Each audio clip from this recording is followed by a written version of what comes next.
Hi Julia, thank you for your availability being here talking about the Redefine project. Thank you, Corrado.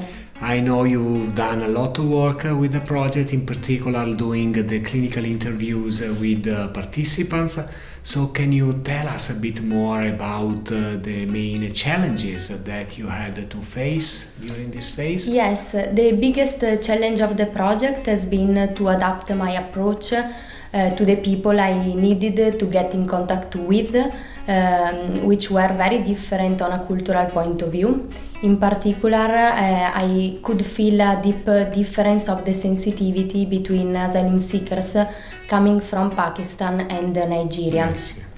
In order to become familiar with the participants, I needed to use all my flexibility, and in this sense, a key role has been played by cultural mediators who helped me to create a good relationship, to know their culture, and to make an appropriate clinical evaluation.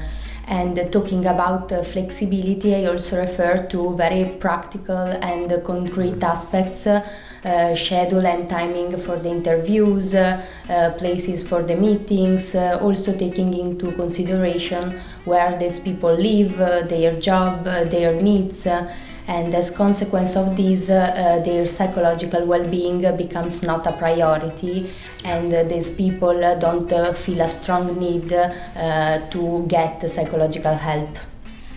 Okay, thank you. Very interesting. And can you just give us a bit of idea what was their feedback? What do they think about being involved in these activities? Yes, the facilitators have been really great. They were key figures for the participants of the groups.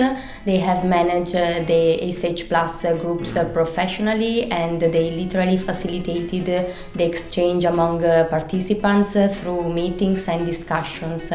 They were helpful and supportive to the participants, who appreciated a lot their contribution. Yeah, thank you. And just to conclude, any specific situation that you remember as particularly, I don't know, interesting, funny, or that impressed you? Yes, I was impressed by the cultural diversity of the people I had the chance to meet, and I needed to adapt my clinical approach to the person in front of me, and I was positively surprised by some Nigerian boys for the responsibility they revealed during the ASH Plus groups, because they really wanted to learn some abilities and skills to manage stress and to deal with adversity in our context. Okay, thank you very much, Julia. Great work. Thank you.